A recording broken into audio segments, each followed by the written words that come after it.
Hey,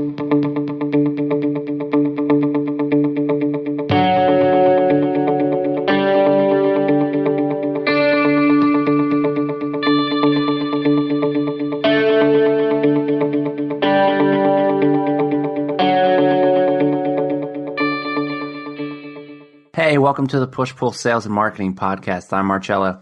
And I'm Sherry, and each episode will provide you with sales and marketing strategies that you can implement immediately into your own business. All right, so we have on the show, we have Stan Sher, a guy I've known for a very long time. He's the president of Dealer eTraining. Is that correct? That's correct. Thank you. Awesome, man. Awesome, man. All right, so for someone who hasn't heard about you before, can you tell me a little bit about yourself, some of your background, how you got started, all that good stuff? Sure. So I've been in the automotive industry for 14 and a half years.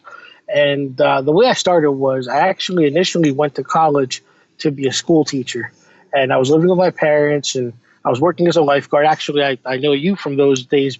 We used to work together. Yeah. And when we were kids pretty much. And so what happened was my parents just decided they wanted to move to Florida. And I had my life here. I was working. But I was going to school and I didn't want to leave. So I decided to be a grown up and at 20 years old, go out on my own. And, I moved out on my own and supporting myself. And after about a few months, I realized that all the money I saved up was starting to be drained away. So I needed to get into something more serious. And at the same time, I had been lifeguarding for close to 6 years. And I wanted something more serious. I wanted a job that I can actually dress the part and be taken a little more seriously. And I decided to go sell cars against my father's wishes. My father is actually a mechanic, and he did not want me to be in the car business. He realized if I go in, I get good at it, I start making money, I might drop out of school. Well, that's what ended up happening was I started selling cars, and I started getting good at it. And a year into it, my grades started slipping, and I dropped out of school. And I made a career in the car business. When you're 21 years old, you make $70,000. That's a big deal for you. Most people just graduate in college and they're in debt. And so I made a big career out of it. And over the years, by the time I was 23 years old, I was a manager in a car dealership, and I was making six figures, and I was doing really well for myself. And I just kept moving on. I worked with Honda, I worked with Acura, I worked with Nissan, and in about this time in 2010, I just got really fed up with working retail. I was trying to look for opportunities to get out of retail. I wanted to work for a vendor, maybe work for a lead source provider, just do something different. And sure. I had the opportunity to go out and start training the craft that I've developed, which is internet sales and business development in car dealerships. And since that time, I have been training and consulting dealerships. I've spoken at a lot of different dealer associations. I've done a lot of workshops and seminars. I've spoken at a lot of conferences, and I've been published in the Digital Dealer Magazine, Dealer Marketing Magazine. I blog a lot, driving sales, dealer elite, automotive digital marketing, all those big ones. And so I've gotten to be pretty known in the industry. And more recently, I'm just trying to kind of re-evolve, reinvent myself. There's a lot of different things that are changing in the industry. Sure. As far as how we sell cars, as far as how people buy cars, and just the craziness of how difficult it is to get these car dealers to actually change their mentality. Yeah, absolutely. So in terms of that, all right, so right now you're helping dealers. Now you do both. You said on the digital side, you also help them in terms of their actual retail process too, for what do you call walk up, someone comes up into the dealer, just rolls up. Do you help with that too, or you focus mainly on the digital side and the follow up, or on the internet side of the business? I would say 80% of it is on the digital side. It's more of, customers shop on the internet. They pick up the phone, they call the dealers. How do you get the people in? What do you say to people? And it's also about customers. They submit an internet purchase request, as we like to call a lead, and it goes into the dealership CRM system and following up with them as far as the process of bringing them in. And some dealerships that actually want to take it further and actually go into the whole road to the sale, I do train on that as well, which is, it's a different kind of greeting. If you have a business development center that brings customers in, it's more of once a customer comes and asks for that rep has to transfer them over to a salesperson. So I try to focus on changing the way salespeople work that process. A lot of them just take the customer and they go back to their old ways. And that's been one of the biggest issues in the business. And we had another guest on the show, Mary Lou Tyler. She talks about that, like segmentation. So, for example, someone fills out a form online, someone saw whatever, is looking for a price on a vehicle. One person will start that initial conversation, see where they're at in terms of the buying process. And then do you recommend then at that point that dealers change their model, have someone hand it off to someone, or do you feel like one person can really own that process from that initial contact the whole way through? Like what do you feel like is going to be the future in that? So I've worked both ways. Okay. When I started selling cars, working at a couple of big Honda stores, we had a separate department. We had a sales department on the showroom floor that just took ups that came in the door, and we had a team of 5, 6 ups. There we go. Yeah, exactly. And then you had a team of 5, 6 internet salespeople whose job was just to talk to people on the phone. And once they brought them in, they would actually do everything start to finish. They sold the car, delivered the car, and I actually worked that method for about 2 years. I worked it at an AutoNation dealership when I lived in Florida. I worked it when I came back here. I worked at a Acura dealership in Princeton, and I personally loved it. It was the best for me. I made a lot of money doing it, and it worked great for me. Then what happened was over the last 10, 11 years, what started really happening is all these dealerships started focusing on BDCs, because what happens is they put this department together because salespeople don't want to do their job. Most salespeople in dealerships, they're not real salespeople. They're order takers. And I don't like to be offensive, but they really are. They stand by the door. They wait for things to happen. They wait for people to come into the showroom. Any dealership you go to, I would say 99% of them, you will not find salespeople sitting on the phone following up with customers. They got to the point where they're lazy, and they pretty much treat that the second department as their kind of like their receptionists, so their support staff. So the problem with that, with the whole BDC thing is, one is accountability and expectations. First of all, and the fact that it's also an expense. So one, you're hiring extra people to just sit there and make phone calls and bring people in the door. Then you're also trying to track how many phone calls they make, how many appointments they set, how many people showed up, how many people sold, and the blame always goes towards them. When it's slow, the blame is always on that department. Even though there's days when you can call 100 people and you just walk anybody on the phone. It happens. Sure. We have our slow periods too. And I personally think it's the worst department to be in.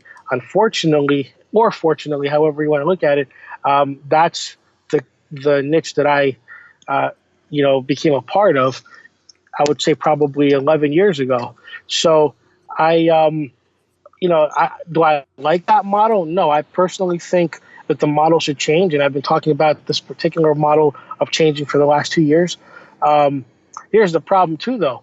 If you're working as an internet salesperson and you get somebody to come in, visit you, and now you're selling a car, the whole of that process is, well, you can be spending 3-4 hours with the customer and you got leads coming in and nobody's responding to them, because our goal is to respond to leads within 10-15 minutes. Right. So that's the other issue of it. So there's positives and negatives to both. The biggest negative to having a BDC is it becomes a big expense and dealers don't appreciate it, and most BDC managers make it 3 to 6 months and they move around. Really? Here I live in New Jersey. A lot of people, I myself have moved around stores because there just hasn't been an appreciation for the department, and they expect miracles and can't bring miracles overnight. And because we're in such a competitive business, if you're not making the cut in 2 months, they start looking elsewhere. And it just, there's dealerships that go through 5-6 BDC managers a year. Wow. Sadly. But the way I look at it too is in my perfect world, and I challenge any dealership, if anybody's listening, I challenge any dealer to give me the keys to their store and let me turn it around in a different way. The way that I see things happening, how it should be done, I think I think every salesperson should be an internet salesperson.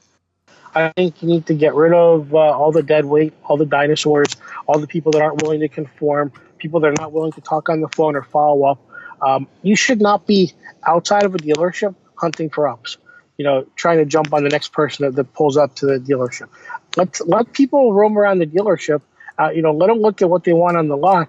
Let them come into your showroom. If they really want to do business with you, or if they're really interested, they will come into your showroom. I've worked at dealerships where that's how it is. A lot of Highline dealerships, Lexus specifically, has an up system where you can't come over and grab an up. You have to actually be paged by the receptionist.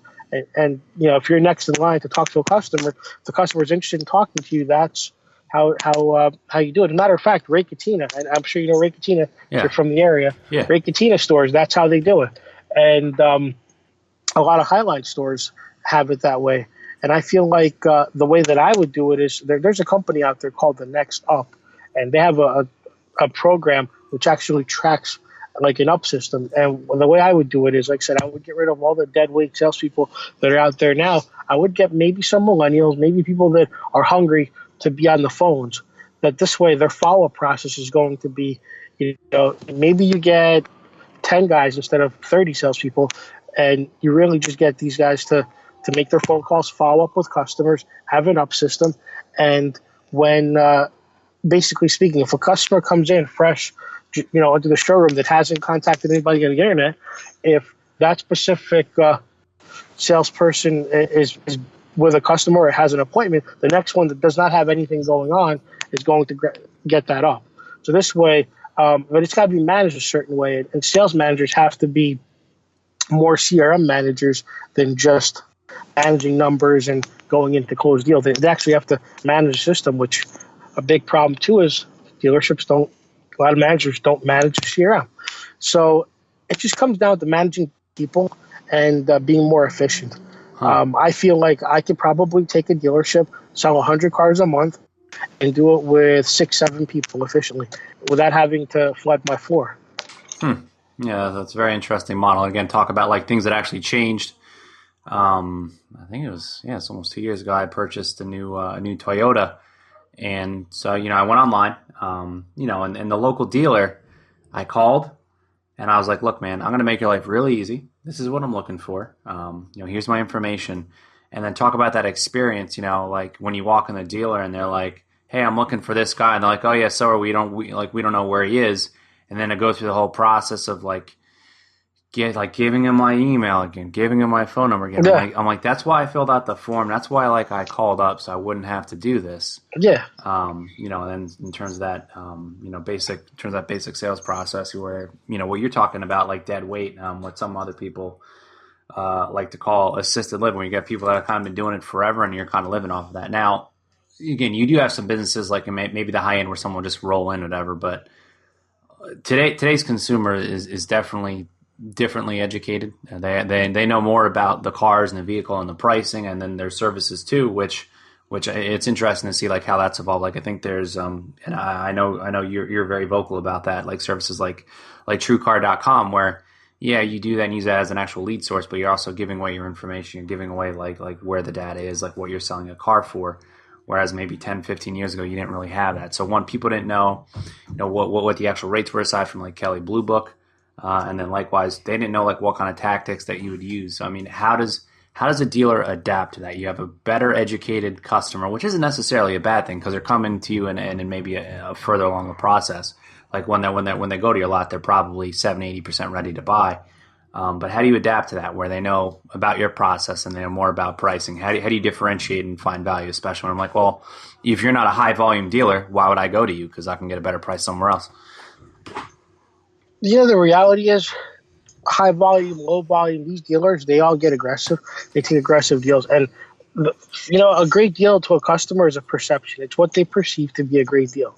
Okay, some people could pay sticker and it'll be a great deal to them. And by the way, the people that pay sticker are always the happiest ones. They give you gifts, give you good surveys. The people that nickel and dime are always going to be the worst when it comes to that. They'll bury you with your surveys, unfortunately. And but that's life. Now, as far as adapting to it, I mean, I'm not a fan of TrueCar, and It's nothing against the company. I actually like their CEO a lot. He used to run Auto Trader. I don't like the way TrueCar does things. I feel like TrueCar needs to have more regulation.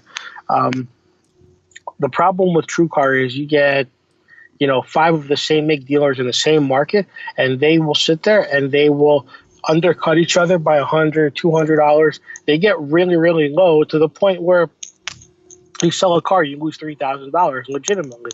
And on top of that, the way their model is, they go into your dealer management system, your accounting system, your DMS, and they see when a lead, based on they see your data on who you sold the car to, they match it up by phone number, by name, by address, email address, and then they send you a bill for $300. So every time you sell a car, you're paying $300 for a new car. You're paying $400 if it's a used car. So now, not only am I selling a car and losing $3,000, but I also have to pay TrueCar. My salespeople don't make $300 per car. They're lucky if they make $75, $100. And now I got to pay this other company that just because they're affiliated with USAA or American Express or a bunch of other companies, they really don't do anything but just take data. And then lately, and I'm not trying to badmouth them, but lately they've been fraudulently pulling a lot of stuff. And I'll give you the best example. I was just doing some work with a Nissan store. I actually said this on the call the other day. I was doing work with a Nissan store. And just by coincidence, I ended up leasing myself a new Nissan. So I started looking at Maximas. And I wasn't really, for the way I buy cars is if it hits me that it's time for me to get a new car, within 2 months I get a new car. And it just happens any random day. And so I was doing some work with the store, and I went on TrueCar not to shop them, but to shop their competition to see how everybody's pricing. Because this Nissan has a lot of issues that needs to be resolved. And so I'm trying to help the store sell more cars. So I want to see what's going on TrueCar. So naturally, this dealership also gets my lead. Now, it was the end of the month. I decided randomly, you know what? I'm going to just bite the bullet and get a new car. Why not?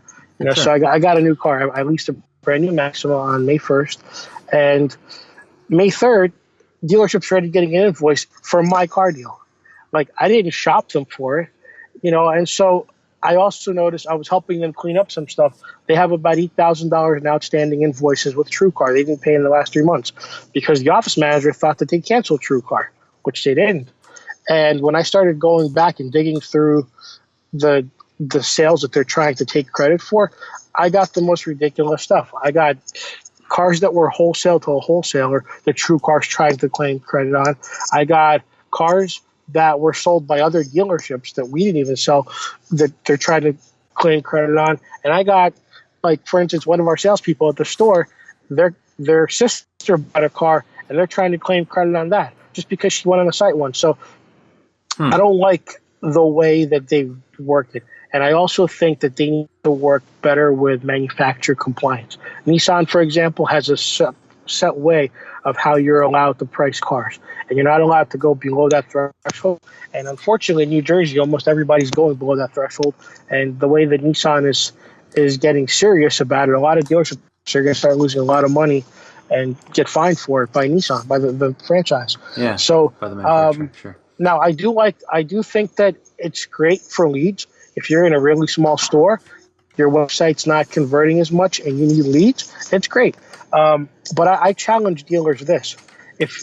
For instance, if you're a Nissan dealer on Route 22, you got 4 Nissan dealerships on that highway, right? So if you're one of those dealerships and you come off TrueCar, I guarantee you'll still sell the same amount of cars. Why? Because the people that are going on TrueCar, they're still going to pass by. They're still going to be in the area. They'll still find you on the internet somehow.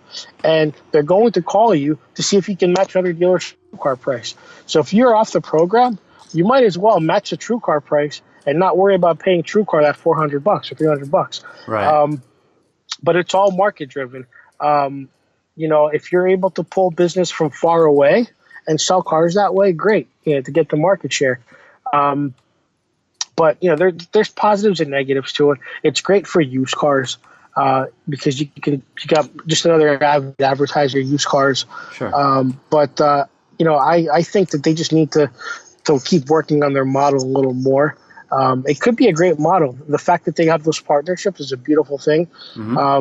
They just need to give a little more value, in my opinion, to dealers. Gotcha. Now, and this obviously, and this question, and you asked it on Facebook, but this question applies. I mean, it's not just to car sales, but to everything in general. So, we get a lot of emails, we get a lot of DMs specifically on what do I do when the customer goes silent? Like I followed up, and then just all of a sudden, like I didn't hear from them again, or like the customer was supposed to do this, and then they dropped off the face of the earth. And that could be the same thing for you. So if you're talking to a dealer and you throw out a proposal, Stan, you're like, yeah, I'm going to turn around your dealer, I'm going to turn around the whole store, and this is what it's going to cost. We can start this day, and then they stop returning your calls, the emails. So like, what do you do for a customer like that? Again, retail, business to business. Like, what do you do in those situations? How do you differentiate yourself? How do you get their attention? How do you re-engage? Okay, so couple different ways. And it's funny. There's an old term in the car business: buyers are liars. And that's in more than the car business. That's in a lot of sales businesses. Yeah, exactly. That's one of the first things I learned. Buyers are liars, right? And to a certain extent, yes. To a certain extent, no. I don't think buyers lie as much as they did back in the day, and it's really more of a defense tactic than anything else. Sometimes salespeople put them in a situation where where they have to lie. Or not really lie, but maybe twist it a little, But you're 100% right, and you have to say the right things in order to get the right outcome. Okay. And the problem with people not following up is, one, they either, and this is more of their own ignorance sometimes, because if you ignore me, I'm going to follow up more, because it doesn't cost you anything to just pick up the phone and tell me I bought somewhere else, I'm no longer interested, I'll leave you alone, no problem. And unfortunately, people don't do that. And then they start getting, some people get rude. I mean, coming from New Jersey, working in New York dealership, I've dealt with some rude customers too. And it just so happens that, you have to change up your method a little bit. Maybe you don't follow up as much. Or maybe if you do follow up a lot, maybe you start sending out video emails. I just joined the platform 6 months ago, and I haven't been using it as much. And I'm paying $50 a month. It's called BombBomb. There's another trainer in the industry that she's big. She made a big name for herself doing video email. She sold a lot of cars that way, and she used to be crowned the YouTube diva. Now she basically uses this platform and does videos. And I decided I'm going to use this platform to prospect for business. So I haven't been using it much, and we're about to get pretty start using it again. Okay. And I guess if I ever go into a dealership, I'll try to implement it in my store if I ever go work for a store again. But basically now I have a nice templated email that I can basically record a quick 30-second, 60-second, 2-minute video, and I can send it with a form, and it's branded. It comes into their email box, and they can click on my website, find out about me, respond back to me. And I even get, alerts when my email got, when the video got watched and the email got opened. And I think I would try something like that, because that might actually increase an email open rate. It might actually impress people. Sometimes if you put, like a personal spin to it, sure, it helps. And then other times it's just, you might want to leave them alone for a little bit so they kind of forget about you, and then you come back when they least expect it. It really just depends. And the same thing with business to business. I mean, it's amazing how many dealers have called me, and you give them a good presentation, you give them a good proposal, and then you don't get in touch with them you can't get in touch with them for a month, 2 months. All of a sudden, out of the blue, when they need you, they call you, and they're hot to trot. They want to do this right away. Exactly. I mean, sometimes it's not that they didn't want your product or service. Sometimes it's just a matter of other priorities got in the way. Things happen. Yeah. Or, you have a lot going on. Now, I'm kind of curious too. So especially like in the retail world, how much you've used like new technology, like talk about using text message, using the videos, using because I believe, I mean, you probably wrote this article a while back in terms of you use Google Voice sometimes too. So in terms of, if you kind of walk me through that process. So again, you have a lead come in, and what's the typical process like what a dealer, how they use Google Voice, how that helped them. So that's an old article, and it's so old. Outdated. It's so outdated. When I say it's outdated, it's because I would be very scared to use Google Voice now. Why? because there's a lot of different laws in place when you just randomly text somebody, and if you get somebody who's difficult or who's very lawsuit happy, every little text can cost you like $4 or $5 in fines. So I actually, back then when it was so new, when there weren't as many laws 5-6 years ago, I was all about it. And all I would do is I basically, and part of it is because CRM systems did not have texting in place. Nowadays, most CRM systems have it in place, but they have a certain guideline. And I'll explain what I used to do, and I'll explain how it should be working now for the dealers that are trying to do it. So back then, what I would do is I would get a lead or enter a purchase request, and the first thing that I like to do, I like to call. And then from there, I like to send an email. And from there, I like to send a text message. So if I couldn't get a hold of them, I would send them. I basically had, if I was lucky, I have 2 screens on with my computer. I would have one screen open with Google Voice, and I can just send them a text message, or copy and paste the generic one that I sent to other customers, and I would send it out. And it was powerful because people actually responded to text, and they didn't get bothered by the fact that I just randomly texted them. Well, you had a reason too, because you had a lead coming in. Like exactly. In my car buying experience, I spent more money than on the local dealer. Like I had to like beg them to give me a price, and then I was like, "Hey, I'm gonna buy from this guy." He's like, "Oh, well, I'll sell it to you for this much." It was like, I don't know, $600, $800 difference. But I was like, "Well, you broke the number one rule says you develop no rapport." But the guy who did end up selling me the car, because it was between like 2 other dealers. There was a dealer that was further away. He had a decent price, but the guy who texted me the VIN number and like texted me like right away, like, "Hey, I'm taking care of this for you," blah blah blah. I'm not offended by that. I kind of see that as just normal business. I mean, so you're saying now, like with like the laws in place, like what about just using it like to dial someone, just to have like a different phone number? I guess you can use your personal cell phone and also use like the dealers. Like do you recommend doing that anymore too, or like have people kind of like picked up on that too? Because like if I see like 2 calls from the same area code, I wouldn't necessarily think like, 732. That's East Brunswick, and I got another 732. Yeah, it's the same guy. I wouldn't even think about that. It depends on who's doing it. There's a creepy factor to it too. That's a big thing. I mean, if it was up to me, I would just keep using Google Voice. But when you're in a multi-million-dollar car dealership and everybody looks for a reason to try to extort money out of this business, especially with happy customers, you got to be a little more careful. That's how I used to do it. Okay. And I did it as far back as 2 years ago. 2 years ago. Nowadays, what happens is it changes so quickly. Yeah, it does, and I was doing it even after these laws came into place. Because management said, "Go ahead, do it, fine, no problems." Now you have, even 2 years ago, you started having these different technologies. Most CRMs have a texting tool in place. I know Vin Solutions, eLeads, Dealer Socket, iMagic, all these big companies, even I think Higher Gear nowadays has it too, where you can actually text the customer. The problem is those texts don't go through the customer like you would through Google Voice, because what happens is when you go to text somebody using a CRM, the CRM system basically asks for permission to text, and it says, type, send back yes if you would like the communication, or send back no, or send back stop if you would not like the communication. So now what happens is you're only able to text with maybe a quarter of the people, simply because a lot of people are basically saying no. And it's amazing how many people they say stop, and they're not interested in even being texted. But then if you hit them up through Google Voice, they just respond naturally. They don't even think subconsciously. It's amazing how that works. But so in terms of rules of engagement then, so if I just have my own personal cell phone, I'm a sales rep and I'm working at a dealer, and I just text like, "Hey, I saw you're on, I just left you, I just sent you an email, when's a good time to get a hold of you?" Is that a violation if you use your personal cell phone? It is to a certain extent, but what happens there is too, you're more liable about what you say and how the customer perceives it. Now you're using your own phone. Right. So now you put yourself out there. Ah, interesting.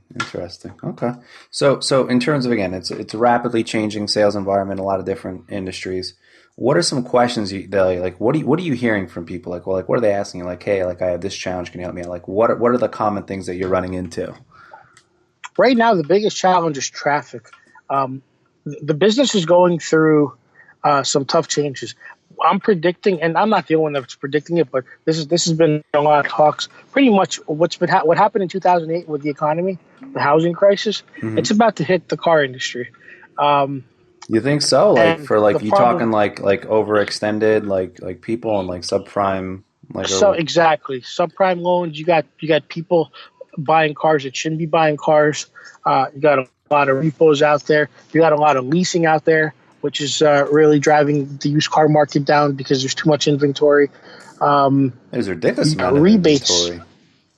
Yeah, rebates are killing the business because it's easier to buy and cheaper to buy a new car than a used car. Right. Um, and it's hard. It used to be, you know, where you say you're a Toyota dealership, right? You sell 300 new cars a month. You do Hmm. 100 used cars a month, and you know what? You pull off $600,000 a month in profit in variable operations in your sales department. Nowadays, it's much trickier, and you can thank sites like TrueCar.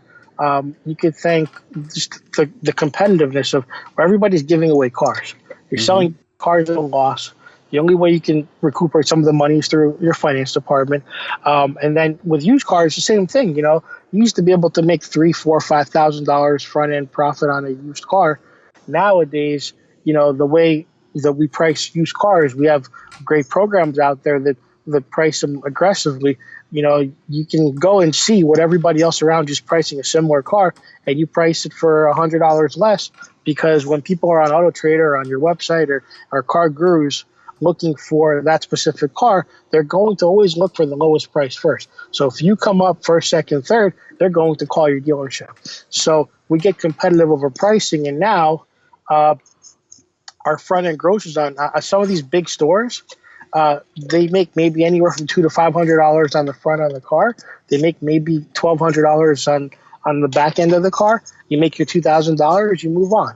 Um, but it's not what it used to be. So it's a lot more competitiveness. And the other thing is too, I personally think that the whole equity money and customer retention part of the business is also what drives these factors. Because there's a lot of great companies out there that sell equity mining. A lot of CRM companies have equity mining, and the whole idea is if you have, let's say you have 100 people coming through your service department every day. You have a Hmm. department that solely handles, talking to those customers. While the car is being in service, you're able to give them an offer on what you can give them on the current car and put them into a brand new car for similar payments. And if you're in a Honda store where there's usually equity, it's pretty easy. You'll sell 5 cars a day without, or even a Toyota store, pretty easily. But a lot of these other dealerships, what they'll do, they'll bury customers. They'll put them in a new car that's $30, $40 a month more. I mean, who wouldn't want to? If I'm in a dealership, like me personally, I like changing cars. If I'm servicing my car and you tell me I can drive away in a brand new one and pay $30, $40 a month more, I'll probably sign up and just take home a new car. I don't think about it, but a lot of other people do. But I feel like and we spend so much time calling on these people like, oh, your lease is up in a year, or I think we can get you out of your car early. I know you've had your car for 2 years. You're on a 5-year loan. Let's get you out of it early. I can put you in a brand new car somewhere.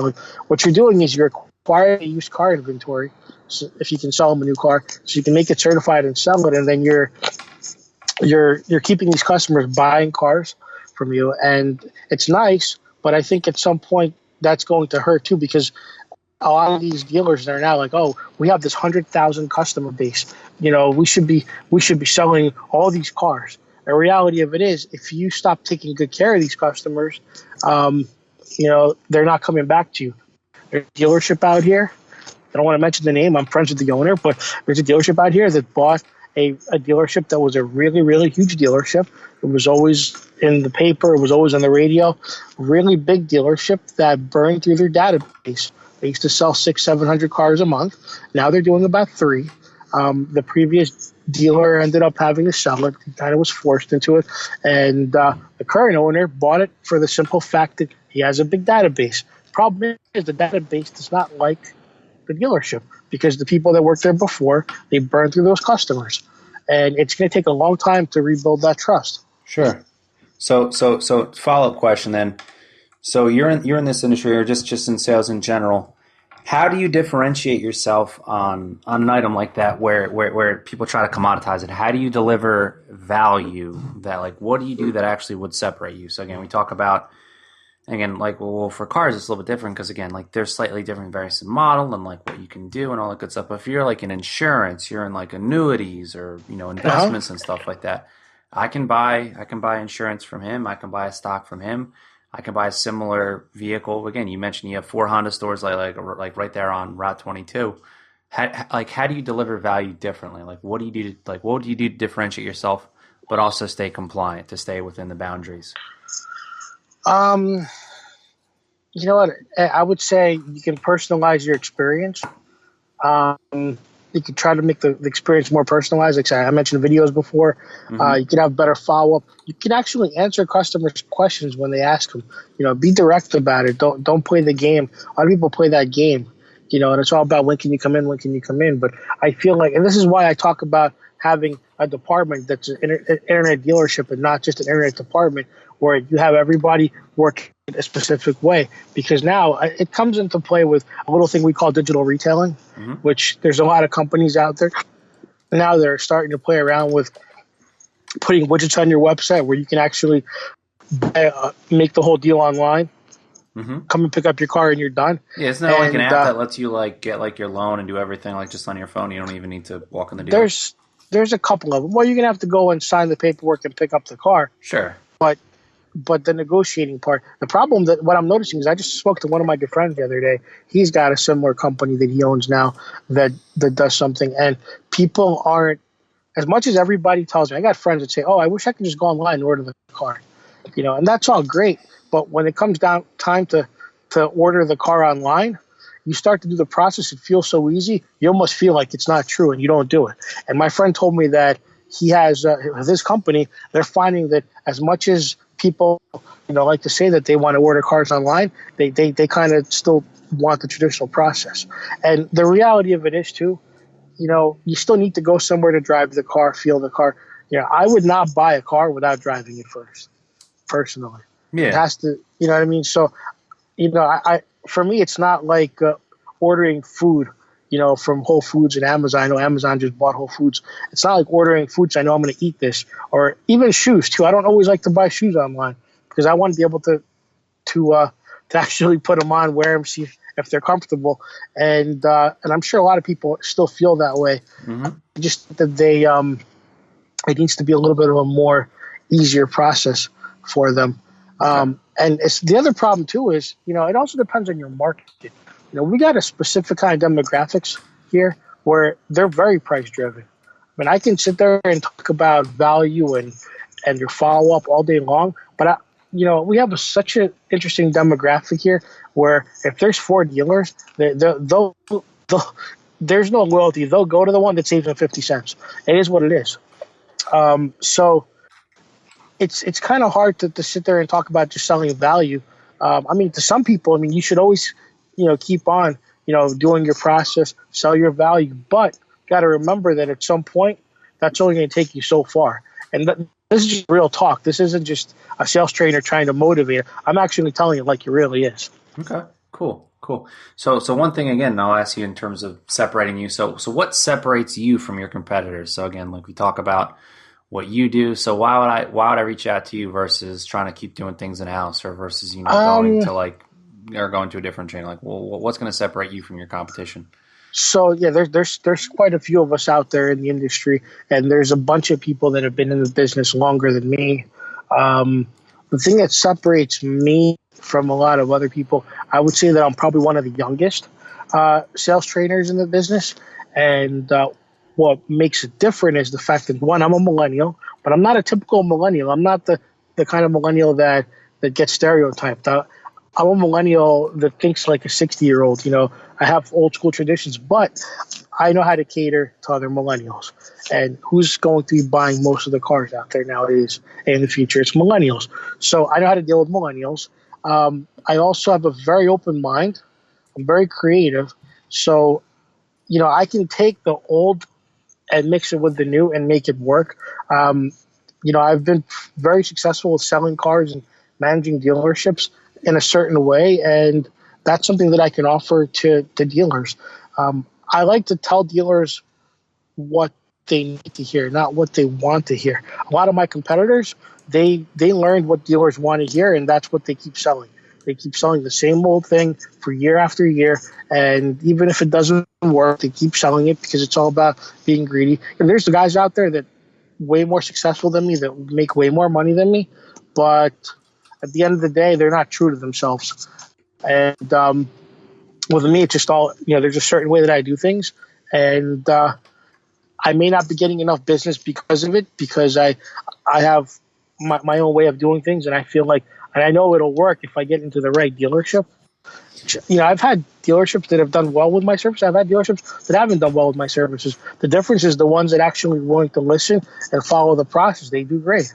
The ones that don't pick up the phone, they fail. Yeah, and actually that segues well into my next question. So in terms of, other dealership consulting or in some of your other endeavors, what's an example of something that you find yourself that you're most proud of? Like what do you like? Like, can you give me like some kind of like success story? Like, hey, this dealership was doing this and now they're doing that, and like maybe like what the expectation should be, like how long is it turnaround, all that good stuff. Turnaround could be a year. It could be 3 months. I had Okay. one of my best stories. I love this story, and granted, it's a 4-year-old story at this point. I had a Honda dealership in Riverhead, New York. Apple Honda reached out to me, and I got lucky through that. I did a lot of work with Greater New York Dealer Association, and so what happened was their VP GM/GM reached out to me. He needed help, and I started doing research on the store, finding out that they're literally in Riverhead, New York, which is God knows where. I mean, it's far. Mm-hmm. And so I took a ride out there. At the time, I was living in Cherry Hill, New Jersey. So I was in South Jersey. So for me to drive there, it was 187 miles one way. But I took a ride. I didn't mind. So for me, I like to be able to go take a ride and see what I'm dealing with. So I went out there for a meeting with them, and we met. And I pulled into this little town, and I already realized when I saw the store from outside, this is not a 400-car Honda store. This is a 150 to 200 max car a month store. It's a small little town, friendly little town. You're by the beach. So now they're not getting a lot of leads like Mm-hmm. these other bigger stores are that are, 85 miles away from them. And so now I just had to really dig deep into how they can maximize things. They had a really good, they still have him. He's still there. Eric Nichols, he was their internet manager. He had been there maybe a year, and he wanted to implement some good things, and they weren't letting him. And it's so funny with clients sometimes. You can have the best person working for you with good ideas. You won't listen to them. But then you go and spend 20 grand on a consultant who tells you the same thing, and you'll actually listen. It's amazing how that works. Mm-hmm. And this happens a lot in the car business too. And so I met with them. Everything was good. Then then it got to the point where I gave them a proposal. We negotiated on price, and then all of a sudden, for a month, I didn't hear from them. I tried to follow up, nothing, like we talked about before. And then Mm-hmm. next thing you know, I get a call. I was like, I want to start next week. Great. So I actually had time. I went out there. I closed the deal over the phone, had them sign a contract with me. It was a 6-month commitment, and we went for it. And I went out there, let's see, once a month for 5 months. In the first month, I was there 5 days, and I got everything ready. I trained them up. I put process in place, put some good email templates in, did phone training. It was a very small department at the time. It was only 3 people, and I believe they went up to 5. And they were doing, when I got there, they were doing about 35 cars a month out of the internet department, and within 90 days, he was up to 70. Wow. And Wow. yeah, he tightened up a lot. He learned a lot from me, and he was probably one of my best clients. And then I still remain friends with Eric till this day. I haven't been in their training in probably 4 years, but Well, we I still mean, talk every if now you and have then. good processes in place, I mean that's a good thing. That means that you actually have the skills transfer over. So, Yeah, he learned a lot, and he was able to implement. And he's his own guy now. He really doesn't need much help anymore, which is great, huh? yeah, yeah. So one other question then, in terms of, and I'm going to do another topic on this similarly. So what do you feel like is an actual bigger competition now? Is the competition, is it like Toyota versus like Honda? Is it like, or is it more my dealership against his dealership? What do you think? What do you think is probably the bigger challenge for somebody? Is it Both. like both? Okay, so you feel it's kind of equal between choosing between a Honda and choosing between a Toyota, or a Ford or a Chevy or anything like that. So you're saying it's pretty equal? Here's why. You have one manufacturer put out a $5,000 rebate. Now the other manufacturer sees it and they're like, all right, we need some of the market share. So now they start putting out these rebates. Then another one puts out rebates. When it comes down to it, you can, and this is what I realized, you can go lease a Honda CRV, a Nissan Rogue, a Toyota RAV4, even the Mazda CX-5. When it comes down to it, the leases are right about the same. Okay. Everybody feels like, oh, one's going to be less expensive or more expensive than the other. Yeah, you know what? Maybe by $10, $15 at best. But when it comes down to you put no money out of pocket, they're going to lease the same way. The problem is it's the advertising. This is where the dealers come into play. Everybody thinks, and you probably see my Facebook post about this the other day, everybody thinks that you can put a $59 a month lease to drive people in the door, and then nobody really reads the fact you got to put $6,000 down to get there. Yeah. And it's as ridiculous as that is. That's a fact. So yeah, but how many people fall for that? You just piss people off. Yeah, well, people do fall for it. Listen, I just saw a dealership now that had a salesperson that was promising people that he would lower their payments after 6 months if they gave him $500, and he scammed probably a good 20, 30 people that way. People still believe in Santa Claus, unfortunately. It is what it is. Hopefully I don't have any kids listening to this podcast. Yeah, you're right. No, but I mean, Santa Claus doesn't come to our house. It's all good. Yeah. So, all right, cool. Yeah, I feel like, the manufacturers compete against each other for market share, so they put out rebates. Again, this is why we're starting to have problems in the industry now. Then you're having dealers cut each other's throats, or nobody can make a living. When you're losing cars, you're losing $2,000-$3,000 to sell a car, and the problem with that is too with retention. Like, it's hard to retain people in service because leasing has become big. I lease my car for 3 years, I'm not doing much more than oil change and a tire rotation. Yeah. Maybe I'll change brakes if I drive a little bit more, and so that's the reality. So now you're not really keeping customers to service the cars. You're just churning and burning. So that's where the business is getting hurt from. A lot of throat cutting, I think. Absolutely. All right. So now you mentioned the service you said is Boom Boom. All right. So what other recommendations? So if you had to recommend, could be a book, could be an app, could be like a business to business service, what would be one service you would really recommend that somebody might not be aware of? One service. Again, it could be a book, could be an app, could be a service, like you mentioned, like that whole Boom Boom thing. If you had to give a recommendation, again, something, and obviously, I know your opinion is biased for your own stuff, so it can't be yours. That's my one rule. No, that's okay. I'll tell you, I follow Gary Vaynerchuk a lot. Mm-hmm. I'm a very big fan of Gary Vaynerchuk. I'm a very big fan of Grant Cardone, mm-hmm. and I'm not afraid to mention other people's name, because these are guys that are way bigger, way more successful than me, and these are guys that I learned from. At the end of the day, we all learn from each other. Mm-hmm. I think Grant Cardone has some really great books. Seller Be Sold. If you're not first, you're last. Closer Survival The 10X Guide. Rule. 10X Closer Survival Guide. 10X Rule is a great book. It's one of my favorites. It really changed the way I'm thinking about a lot of things. I'm trying to write a book about sales and car sales. I hopefully will finish it at some point this year. Okay. I'm working on a title and everything. I got my chapters figured out. I just have to finish putting the content out there. But I feel like we all need to be heard and we all need to be seen, because if I can just take one little thing from Grant Cardone, one little thing from Zig Ziglar, one little thing from Gary Vaynerchuk, and kind of come up with my own style, I think that's what it comes down to. Okay. Well, cool.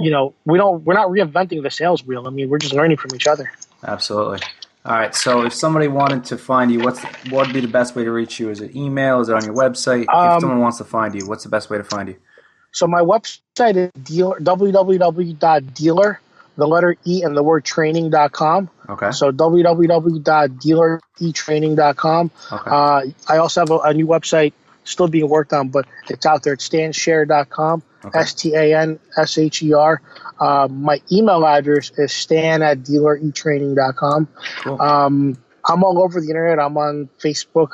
I'm on LinkedIn. So it's pretty easy to find me. All right. Cool. Cool. So any parting words of wisdom? Any kind of final thoughts for our listeners? Yeah, I've been playing a lot around with Instagram, and I've been putting out a lot of interesting different things here. So I'm going to show you just one that I just recently put up, and really it just comes down to how to make moves. It's more of a motivational thing, and I feel like something that I've learned from my own experience. I've dealt with rejection. I talked about this a few, maybe 3-4 weeks ago. This year, we're literally halfway through the year, and I've already lost 2 opportunities, and I didn't get a chance to sit there and dwell on it. I was sad for 5 minutes, and I moved on. So one of the things that I basically like to talk about is how to make moves. And I'm just trying to let people know to stop being afraid of rejection. Take every knowledge you've ever had, every experience you've ever had, create a beautiful story, and then you sell that story. And you build a massive amount of value along with that story. If you just do that, you'll move up. Don't be afraid of rejection. Don't be afraid of people saying, that you're not the right fit for it. Look for that to be an opportunity as maybe I'm too good for this. Maybe there's something else for me out there. And you just keep moving forward. That's really the biggest words of wisdom that I can give people. All right, man. Cool. All right. Well, very good. Thanks for having you on the show. We really appreciate it. We'll be sure to have show notes, and I will have a link to Stan's website and as well as some of the resources he recommended. Thanks, man. All right. Awesome. Thank you so much. Yeah.